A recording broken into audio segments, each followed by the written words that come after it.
Hi, everybody. Today's Thursday, February 6th, 2025, and our friend Gilbert Doctorow is back with us. Welcome back, Gilbert. Good to be with you. Let's talk about Donald Trump and the way that he's behaving right now. Many people are so confused. What does he want in Ukraine, and what is his grand plan about Ukraine?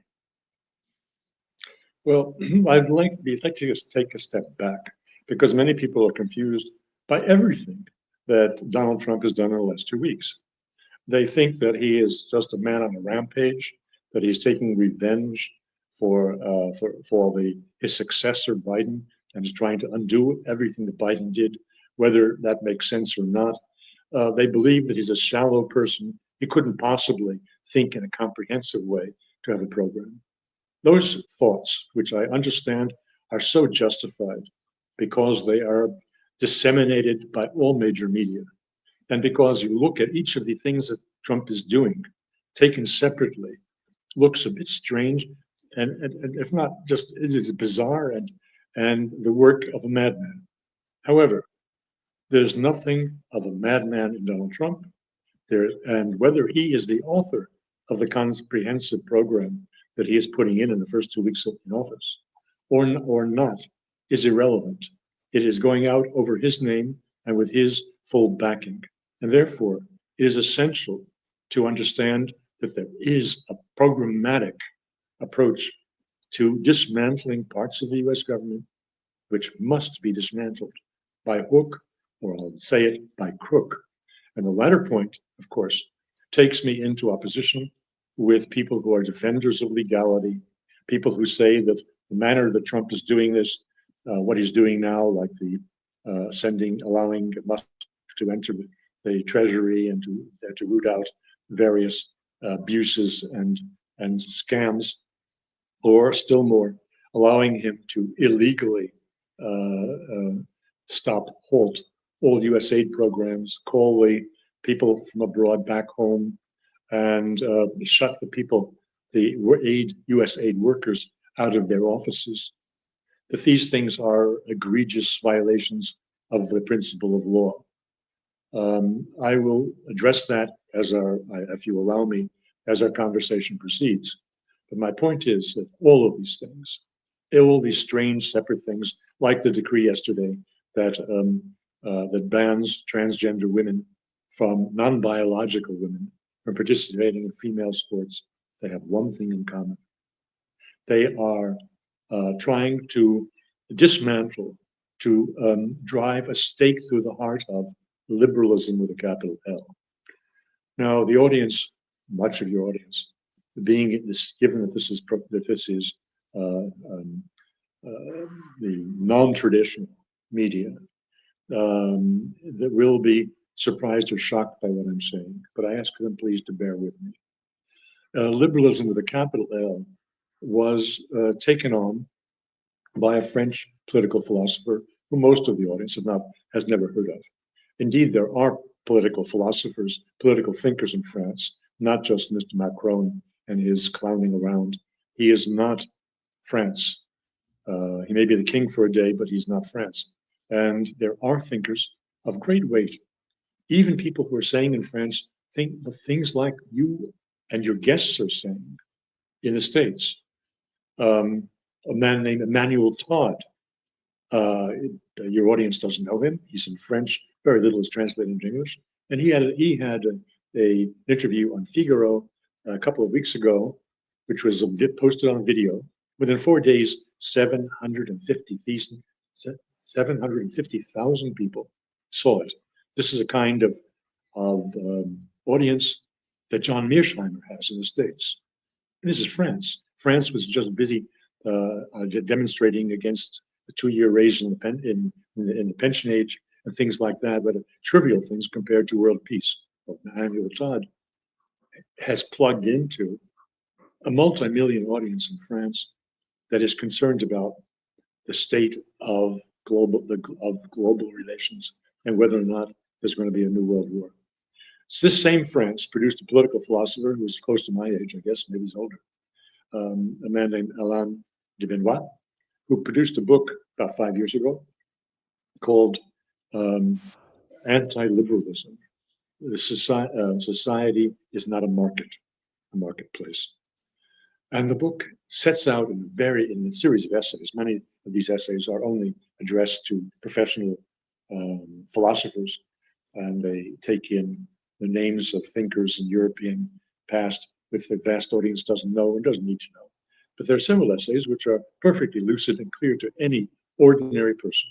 And I would address in them, he explains what liberalism is all about, both economic liberalism and political liberalism, because these are two strands of liberalism that get confused in the public mind, but they have something in common. And that something in common is that the highest value of all is the individual, the ego, and that everything must be done. Human rights are all built around the individual. That is what universal human rights are about. And that is the highest value. And everything else must be sacrificed on that altar. And when you take that as the principle, then of course, free control of your own body, which is the argument used in favor of abortions, then the right to own a handgun, if I want to take the other side of the political aisle, is a natural right of every person. More important globally, when you look at what Mr. Trump has been doing, free movement of people and goods across borders is a universal right under the principles of liberalism, because every individual has a right to go and work where he wants to, and shouldn't be kept out with visas and other procedures. And similarly, goods, they should travel everywhere. Borders are meaningless. And Mr. Trump is denying that essence, the essence of that, by imposing tariffs and trying to close down global supply chains. He is anti-globalism, and globalism is one of the manifestations of liberalism because it encapsulates, like I just said, free movement of goods, people, and capital.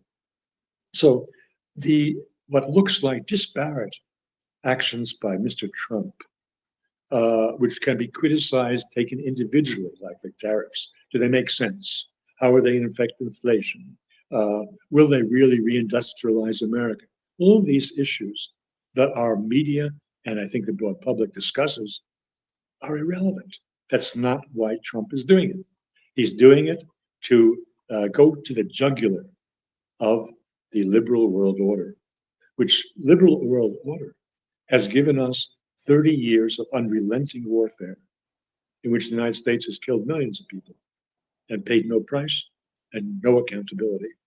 Mr. Trump, in shutting down U.S. aid, in his move to depopulate the CIA by asking all CIA employees to quit, to take early retirement, he is going after the institutions within the U.S. government, which have bedeviled our politics for the last 10, 20 years, which caused his first administration to be powerless because they tarred him with this Russiagate business. And he, instead of just firing one or two people at the top, just as in his first administration, when one person at the top, Victoria Nuland, quit, we said, oh, how wonderful. It didn't change anything because there are a lot of Victoria Nulands lower down. And they all were installed 2001 when Dick Cheney gutted the US government, federal government, and put in neocons in every place possible. So in this time around, Donald Trump is doing what he can to ensure that there'll be no backstabbing against him on his policies, that they will be implemented faithfully by people who will be new hires, who will not have been installed by Dick Cheney in 2001. That is the essence, bringing together all of these disparate activities that people find confusing. And they also, Mr. Trump is a showman, but then we've had other showman presidents. You can't be a bigger showman than Ronald Reagan was. And by general accord, he wasn't too bad, although there are a lot of critics who won't agree with me, but nonetheless, he certainly was not the silly cowboy or the salesman for General Electric with how electricity brings progress. He was a lot more than these few rather silly generalizations which were attached to his name as Reagan. So it is with Trump. He's doing a lot of confounding things, not least of which his rollout of his plans for the Trump Tower Gaza in the press conference 2 days ago, together with Netanyahu. These things I hope we will have time to explain in a way that I don't think any of your other guests has taken the time to do, because they're focused on one or two issues of the day, and that is not among them. It's time to talk about it, Gilbert. I think that Donald Trump was talking, even many people in his administration were shocked by his plan, but it was written in a paper. He was reading that plan, and the United States will take over Gaza. How did you find it? Brilliant. Everyone else thought it was idiotic. How can you do that? How can you forcibly, by the point of a gun, is he going to ship out 1.8 million or 2 million Gazans? The Jordanians don't want them. The Egyptians don't want them. Saudi Arabia says no. The whole Democratic Party doesn't want it. How can he do this? He can't. What did it occur to people that he's saying something he knows he cannot do? So what was the purpose of it all? When I was asked about this a couple of days ago in another talk or interview program, they played that moment in the joint press conference that Netanyahu and Trump had, in which he made the announcement we're talking about. And I was asked to comment on the body language of Netanyahu, which I hadn't paid attention to before. And I did. And when you look at it, you understand that Netanyahu was hearing this for the first time in front of the cameras. What does that tell you? It was a trap. In front of the cameras, Netanyahu was forced to say it's a brilliant idea and that Trump is the best friend Israel has. And he's going to have a very hard time backing away from those statements. And what does this mean if Gaza is, so to speak, American property? It means that Netanyahu can no longer bomb it. And what does that mean? Practically speaking, an end of the genocide. Has anybody out there in major media or alternative media noticed this little detail? They don't, because they think that Trump is an idiot. Well, he's not. They're the idiots. They are not seeing what's in front of their eyes, that he has just trapped Netanyahu into ending the war on Gaza. And if the war on Gaza is indeed ended, then Netanyahu's tenure in office will be measured in weeks, because he's only been able to use his position as a war prime minister to hold on to power. And if he loses power, he'll be in jail a few weeks later, because there are very serious corruption proceedings against him and now against his wife. So the two of them could share jail time. They'll be in jail for the wrong reasons. He won't be in jail in the Hague as a war criminal, which is what he deserves. But he'll be taken out of political life, which will be a great benefit to the world, to the Middle East, and to his own people. You mentioned something so important that I've noticed when Donald Trump was talking about Iran and the conflict between the United States, and the United States wants to talk with Iran, wants to go after some sort of deal. I saw that Netanyahu wasn't that comfortable about the idea coming from Donald Trump. That was so much obvious in his nonverbal actions. Again, it's a trap. He's just declaring that Trump is the best friend Israel has ever had among American presidents. How can he take issue with Trump's plan to reestablish an American embassy in Tehran, which is probably a matter of weeks away, and to negotiate an end to the conflict that is nominally over the uranium enrichment programs and preparation for a nuclear weapon?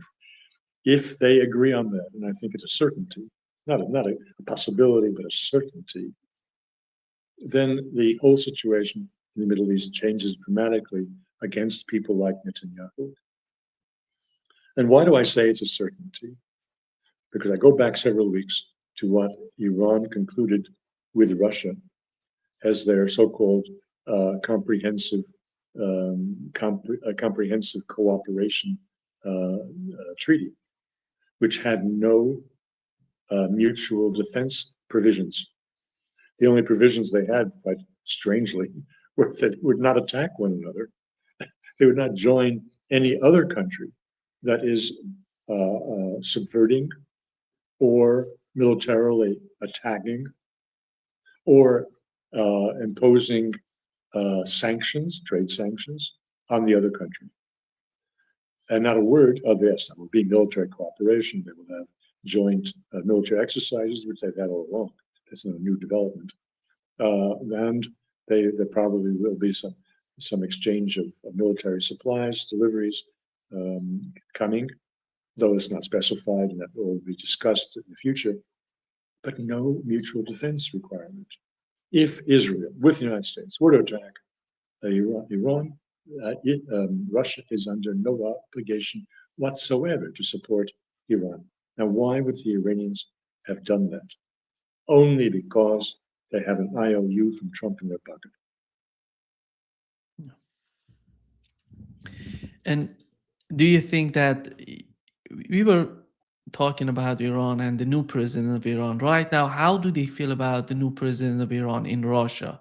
Do they really feel that he's gonna get closer to the West? And how do they see the relationship, the current phase of the relationship between Iran and Russia? The thing that you have to remember, when every time someone says, "Oh, it's a great setback for Russia," "Oh, they're going to have to move their bases out of Syria," and so what?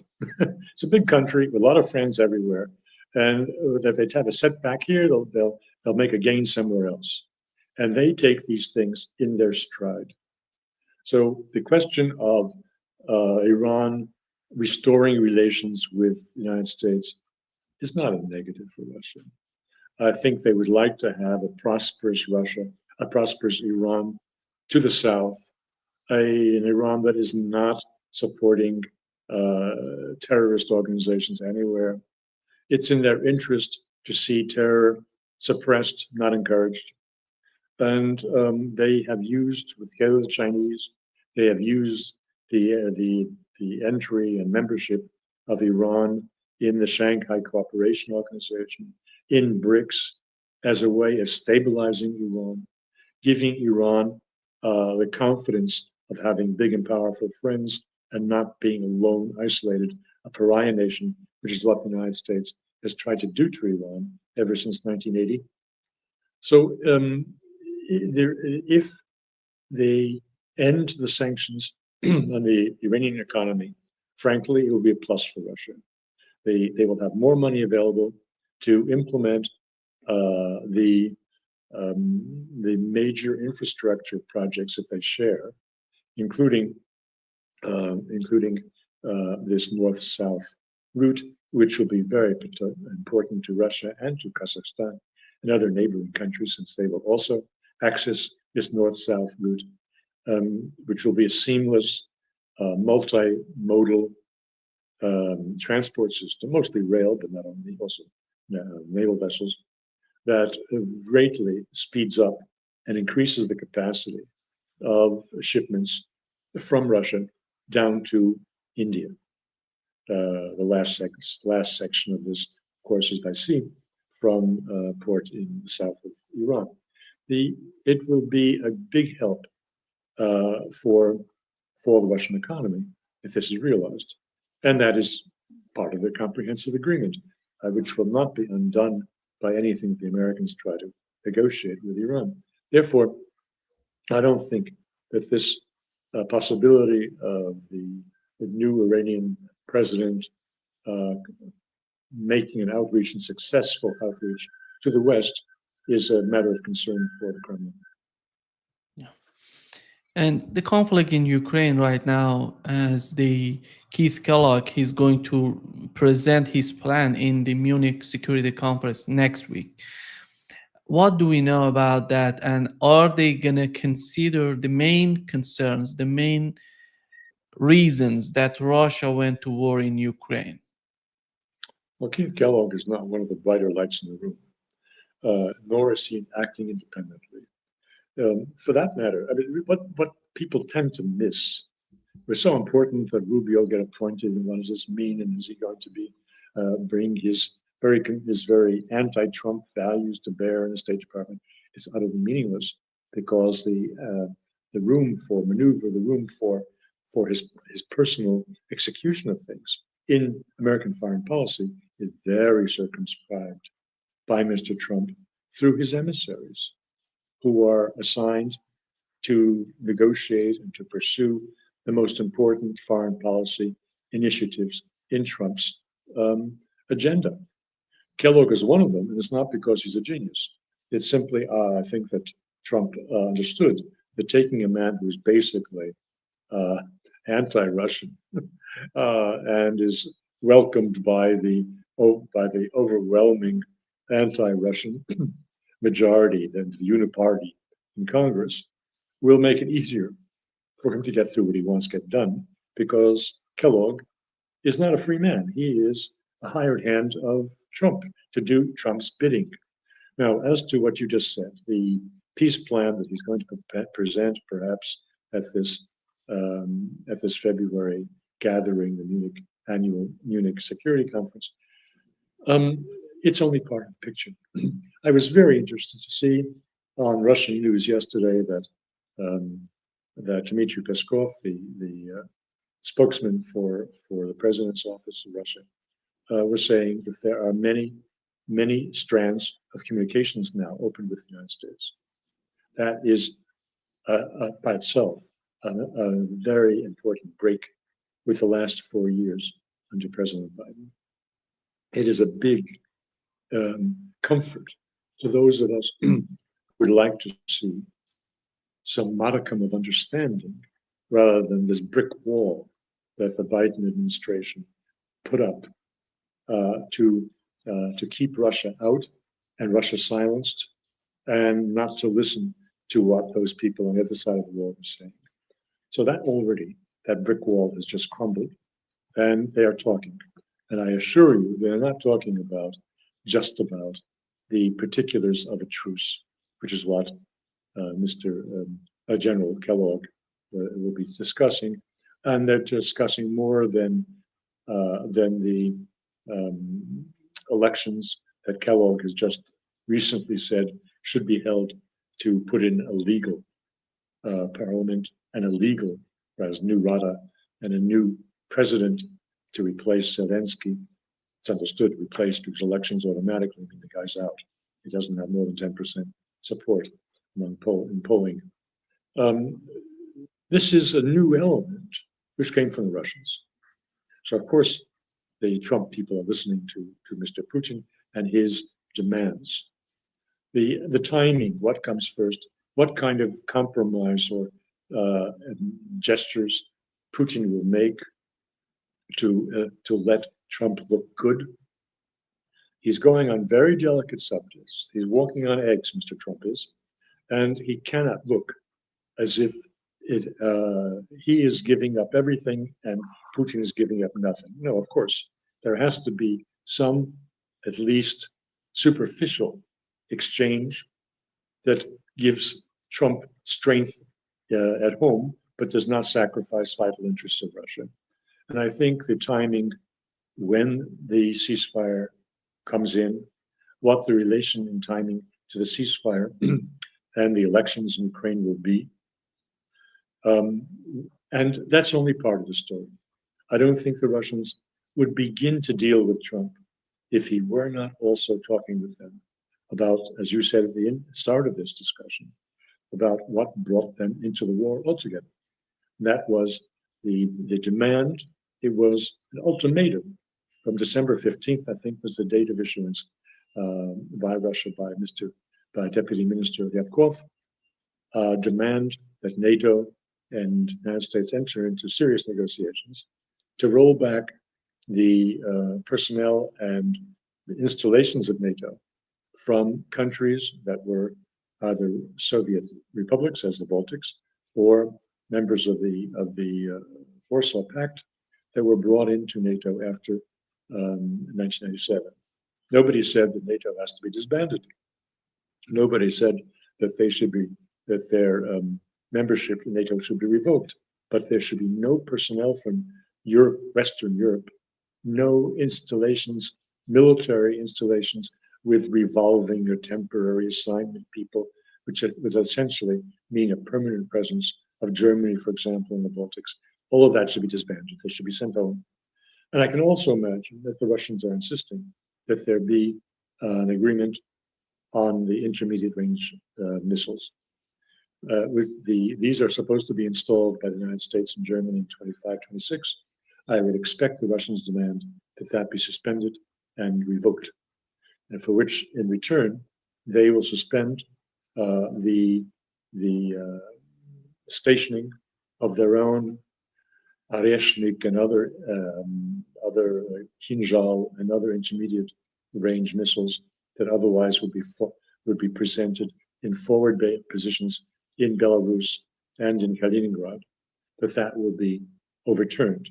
Unlike the 1980s, when you had the SS-20s, so the Soviet missiles that were opposing American missiles stationed in Germany, and that caused a lot of angst, a lot of fear in Central Europe, and well, all of which ended in on the treaty on medium range missiles that, as a result, compelled the Soviets to destroy their large stock of such missiles. Nothing of that nature can be envisioned today. The Russians are not going to destroy what they just built. It's going to built at great cost in engineering efforts, in industrial efforts, and which they feel gives them security. So they will not destroy them, but just pull them back, not deploy them in a very threatening way where you have just a 5 or 7 minute warning time between launch of these missiles, like Areshnik, and their hitting targets here in Belgium. So I think these various, very substantial, overarching topics are being discussed now between the United States and Russia, and give Mr. Putin some comfort and some flexibility in how he deals with the demand for a ceasefire.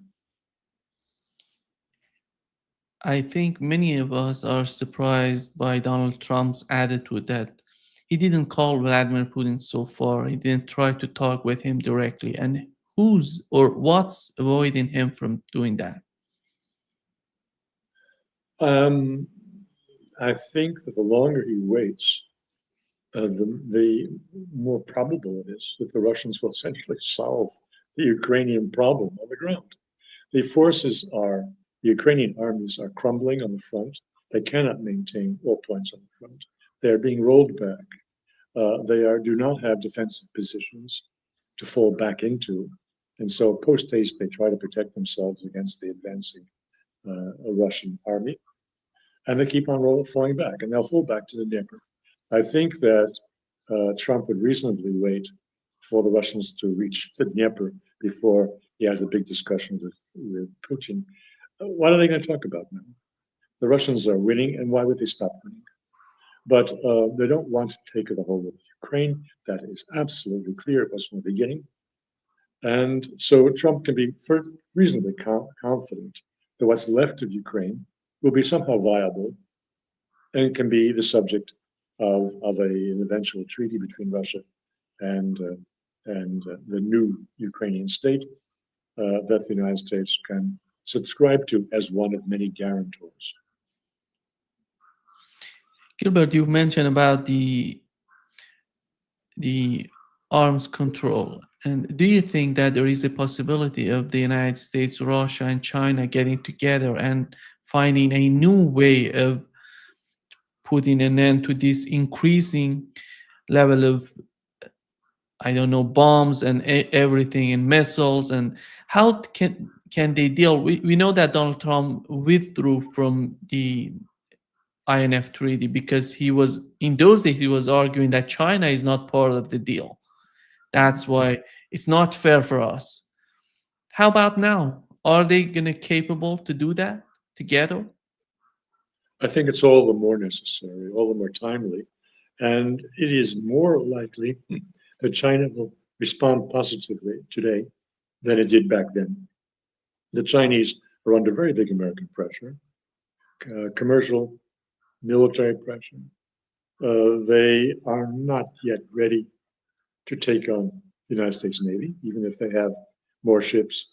They have zero battle experience with those ships. Their capability in an armed confrontation is absolutely unknown, whereas American capabilities are better known. And they have been building their stock of uh, medium range missiles for the purpose of keeping the Americans at bay. So yes, indeed, the Russians, I think, will agree that it is senseless to have a new agreement on on these intermediate range missiles in which the Chinese do not participate. And I think the Chinese this time will participate. So we have the makings here of a new Yalta. The Yalta was about the big three. It was the Churchill, Roosevelt, and Stalin. And I think that the Yalta 2.0 today will be another big three. It will be Xi, Trump, and Putin. Trump likes to see himself in this historical perspective as one of the most consequential presidents in American history. And if it proceeds in this line, he will be justified because his golden age of peace is actually within reach. And he is busily dismantling all of those structures within the US government, which have caused the wars and which will be otherwise busy 24 on 24, 7 on 7, trying to destroy him. The issue for Europe is somehow different because Donald Trump wants them to increase their budget, defense budget from 2 to 5%. Emmanuel Macron said that they're gonna double their defense budget. Germany said they're not capable of doing this. How is that going to work for European? And is that possible? Or is Donald Trump willing to negotiate as he did with Canada, Mexico, after putting tariffs on them? This 5% talk is it should be taken with the same level of seriousness as the Trump Tower in Gaza. This is not serious. The European countries cannot possibly fulfill that requirement without having social disorder and riots in the streets. There is no room in the budgets to provide this additional military expenditure without curbing the already limited social welfare systems that were in place. The French medical structure has weakened tremendously in the last several years, pre-COVID, during COVID, and after. The money isn't there, the people aren't there. Here in Belgium, the government of the incoming or new Prime Minister De Wever is a Thatcherite government looking to curb social benefits for welfare benefits, housing benefits, unemployment benefits, cut it to the bone, very unpopular. Will this government then turn around and raise dramatically Belgium's military expenditures? It won't survive for a day if it does that. In Germany, the same story. Trump has intentionally raised the bar to be sure that they all fail and that they quibble among themselves over this. With the maniacs I call them maniacs, in the East, in the Baltics, in Poland, fighting tooth and nail against the sober-minded people who actually are democratic, finally, and have to face electorates and know that this is suicide to raise the military budget in that way. I think right now for Germany, the question would be, would Donald Trump let them to again having some sort of economic relations with Russia, or is that going to be in the plan that Elon Musk is supporting AfD, but AfD wants to reconnect the pipeline between Germany and Russia? That would so much important for the economy of Germany. How do you find that? Well, it's rather improbable that the AfD will control the political agenda in Germany after the elections. It's unclear whether they will have enough votes to to frustrate the efforts of the Christian Democrats, Mr. Merz at the head, to form a coalition that has a majority in the parliament. But what actually they will be able to do if they are admitted as a member of a governing coalition uh, remains to be seen, because their position on, as you just described, is diametrically opposed to the viciously anti-Russian positions of the Christian Democrats, who are the single largest polling party among the centrist parties in Germany. Um, let's remember what is the cradle of the alternative for Germany. It is Eastern Germany, where they're always, after the unification or reunification of Germany, and the failure and the carpetbagging of West German politicos who came in and steamrolled all of the executives, all of the higher government officials in East Germany, took away their livelihood and appropriated to themselves, that it will never be forgiven or forgotten in East Germany. And the economic miracle of West Germany never was fully realized in East Germany. They have lagged behind the whole time after reunification. The West Germans are bitter over the additional taxes that were imposed on them to support the vast expenditure of money in East Germany to raise the standards of infrastructure and so forth. So they're discontent over what happened in reunification. And the East Germans say that this West German gangster group has not realized the hopes that they had when they voted for the Deutschmark and for reunification. Therefore, that basis she will always have. The question is how much of the middle of German politics can they eat away at? There's the other question, which I put up only as a hypothetical, because in practical experience, my own experience as hoping that the left and the right can combine on some issues, and it never happened in Europe. I mean, there's also the 11% of the German electorate who will show up in favor of the leftist candidate with her own party, Sahra Wagenknecht, who came from her husband's party, Oscar Lafontaine, came from the Linke, the leftist party. She is in favor of relations with Russia, good relations with Russia. If they can join at least that issue and somehow contest the ambitions of the centrists led by sorry, by Merz, doing some deal with the SPD, the socialists of Scholz, throwing him some bone, his fellow party members some ministerial portfolios. It's an open question, but I'd say it is doubtful that the voice of reason and establishing normal relations with Russia will win out in when the votes are counted and the government is formed. But I don't exclude it as a possibility. Gilbert, I know that you mentioned the situation with Ukraine, but do you think that the new election in Ukraine would be a precondition for Russia to go after negotiations, or they can go after negotiations and they think about the new president of Ukraine, elections, and all of these political changes in Ukraine?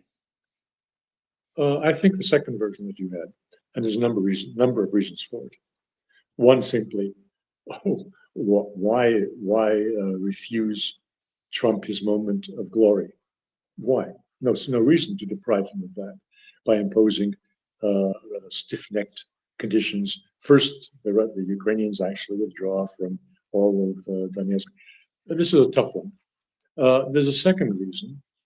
That is, yes, it would. They if they are clever, and I think in the Kremlin they're not stupid, that if they negotiate now with even with deputies appointed by Zelensky, and they will reach an agreement similar to that which was rejected in April of 2022, with many of the conditions. So, of course, not with the boundaries are gone. That's over. What's left of Ukraine to be signing on to these terms of demilitarization and limit on the absence of any foreign advisors of military equipment in their country and so forth.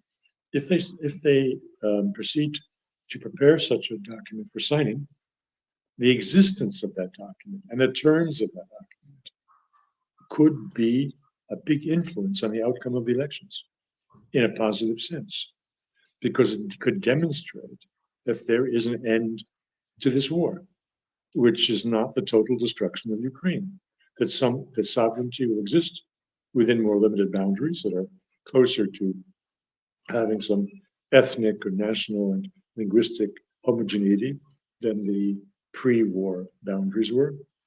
So I think from the standpoint of the Kremlin, there are good reasons for making what looks like a compromise on the demands of Trump, helping Trump look good, and at the same time serving their own interests.